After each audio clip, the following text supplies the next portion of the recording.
एक वक्त का किस्सा है। एक गांव में एक बूढ़ी औरत ने एक गाय पाली हुई थी। वो उसका दूध निकालती थी और फिर उस दूध से देसी घी बनाती थी और गांव जाकर बेचती थी। अम्मा आज तो 1 किलो देसी घी दे दो। बेटा मैं 1 किलो देसी घी तो नहीं दे सकती क्योंकि मैंने और घरों में भी देना है। हाँ मैं तुम्हें 1 पाव दे सकती हूँ। ठीक है अम्मा चलो 1 पाव ही देसी घी दे दो, पर अम्मा अगली दफा तो पूरा 1 किलो देसी घी देना मुझे। ठीक है बेटा मैं पूरी कोशिश करूँगी कि तुम्हें 1 किलो देसी घी दे दूँ। फिर वो बूढ़ी औरत घी देकर वहाँ से चली जाती है। उसी गांव में मीठा और उसकी बीवी नसीबो कैंची रहते थे। मिठे मैंने सुना इस गांव में एक बूढ़ी औरत देसी घी बेचती है और लोग उससे भाग भाग के देसी घी लेते हैं। हाँ बेगम मैंने भी सुना है उसका देसी घी एकदम खालिश होता है और लोग उसका देसी घी खाकर ताकतवर हो जाते हैं। तो मीठे तू वो देसी घी क्यों नहीं खा लेता? हो सकता है वो खा के तू भी पहलवान बन जाबे। वैसे मीठे मेरे अब्बा हुजूर इस गांव के बहुत बड़े पहलवान थे। एक ही दाव में शेर को उठा के दूर फेंक देते थे और एक तू है तुझसे एक मक्खी भी नहीं मारी जाती। ओ मोटी नाक वाली औरत अपने अब्बू के झूठे किस्से सुनाकर मुझे पागल न बना। तेरा अब्बा तेरी अम्मा को देखकर ऐसे दौड़ता था जैसे बकरा कसाई को देखकर दौड़ता है। ओ मीठे बकरे से याद आया क्यों ना हम अपनी बकरियों के दूध से देसी घी बनाबे। बेगम तू कहती तो ठीक है लेकिन ये बकरियां तो मुश्किल से 1 किलो दूध देगी। तो मीठे फिर क्या हुआ? हम उस देसी घी में काफी सारा गंदा घी मिला देंगे और खुशबू के लिए देसी घी का पाउडर डाल देंगे। ये बात सुनकर मीठा खुश हो जाता है और फिर वो बकरी का दूध निकालते हैं और उस दूध से देसी घी बनाते हैं और फिर उस घी में गंदा घी और देसी घी वाला पाउडर डाल देते हैं और फिर नसीबो और मीठा गांव में घी बेचने आ जाते हैं। प्यारे बहनों भाइयों जिसने भी खालिश और सस्ता देसी घी लेना वो जापे। वो थोड़ा आगे आते हैं तो एक औरत खड़ी होती है। मेरी प्यारी अम्मा जी मेरे पास एकदम खालिश देसी घी है, आपको चाहिए तो बताएं। नहीं बेटा हम इस गांव की बूढ़ी अम्मा से घी लेते हैं, उसका घी बिल्कुल खालिश होता है। पर अम्मा आप एक दफा इसकी खुशबू तो सूंघो,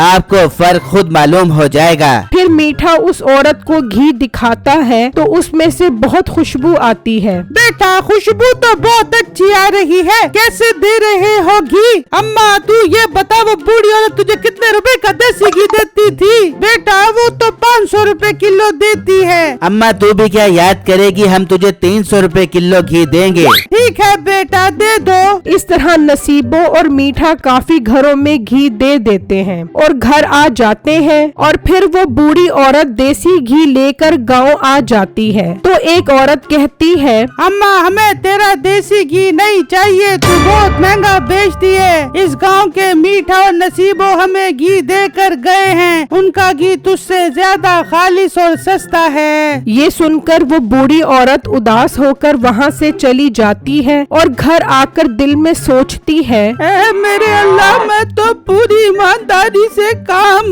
कर रही थी, पर ये क्या हो गया? अब मैं अपना घर कैसे चलाऊंगी? तू ही मेरी मदद कर।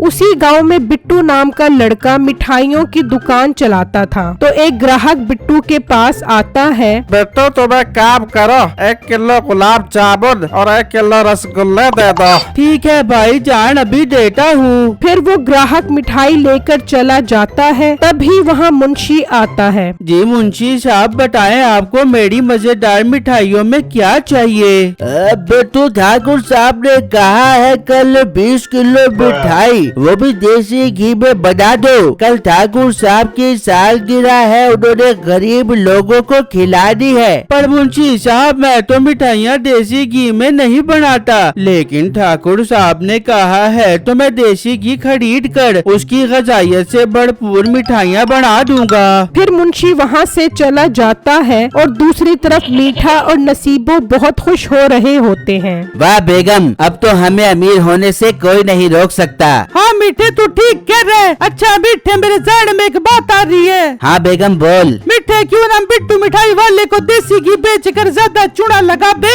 इस तरह हमारा देसी घी भी ज्यादा बिक जाएगा और पैसा भी बहुत ज्यादा आ जाएगा। वाह बेगम, तेरा दिमाग क्या खूब चलता है। मीठे अब पाँव भी चलाते हैं और जाकर उसे देसी घी बेच के आते हैं। फिर वो दोनों घी लेकर घर से निकलते हैं और बिट्टू के पास आ जाते हैं। बिट्टू भाई, हमने आपसे एक बात करनी है। जी भाई बोले, क्या कहना है? बिट्टू भाई, हमारे पास खालिश और सस्ता देसी घी है, क्या आप हमसे देसी घी खरीदोगे? वाह लकी कुदरत, मुझे देसी घी की जरूरत थी और आप लोग आ गए। वैसे आप क्या रुपए किलो दे रहे हो? भाई हम सिर्फ और सिर्फ 300 रुपए किलो दे रहे हैं। आपका रेट तो वाकई कम है, पर ये घी खालिश तो है ना। अरे ओ भाई, हम बहुत ईमानदार लोग हैं, बेईमानी करके हराम का पैसा नहीं खाते। ठीक है, 5 किलो दे दो।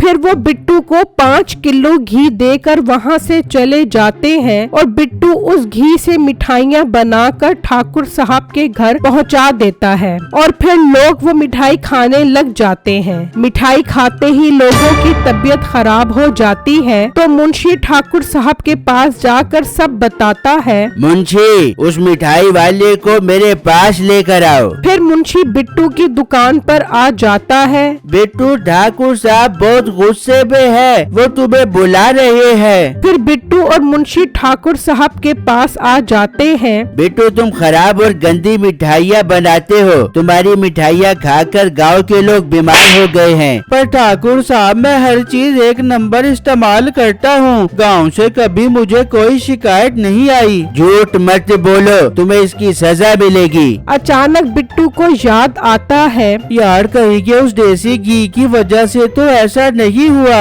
मुंशी, इसे फांसी पर लटका दो। ठाकुर साहब, मुझे याद आया, मैंने मीठे से देसी घी लिया था, जरूर उसके घी में कोई गड़बड़ है। आप मेरे साथ चलो, सब दूध का दूध और पानी का पानी हो जाएगा। फिर वो सब मीठे के घर आ जाते हैं और खिड़की से देखते हैं तो मीठा और नसीबो घी में मिलावट कर रहे होते हैं। ये देखकर ठाकुर को बहुत गुस्सा आता है और वो अंदर आ जाते हैं। ओ मनहूस लोग, तुम चलो मेरे साथ, तुम्हें तो मैं इसकी सजा देता हूँ। फिर वो नसीबो और मीठे को ले आते हैं। मुंशी, इन दोनों को फांसी पर लटका दो। ठाकुर साहब, हमें माफ कर दो, हम आइंदा ऐसा नहीं करेंगे। ठाकुर साहब, इनको जाने दो, इनको अपनी गलती का एहसास हो गया है। नहीं बिट्टू, जब तक इन लोगों को इबरत का निशान नहीं बनाएंगे तब तक ये बेईमानी करने से बाज नहीं आएंगे। फिर मीठे और नसीबों को फांसी पर लटका देते हैं और फिर गांव के लोग उस बूढ़ी औरत के पास आ जाते हैं। अम्मा जी, आज से हम आप ही से देसी घी खरीदेंगे। अल्लाह तेरा शुक्र है। ठीक है बेटा, मैं आप लोगों को जरूर देसी घी बेचूंगी। मेरा उन लोगों के लिए मैसेज है, चंद पैसों के लिए मिलावट वाली चीज बेचकर लोगों की सेहत के साथ मत खेलें। अल्लाह ऐसे काम करने वालों को हिदायत दे। आमीन।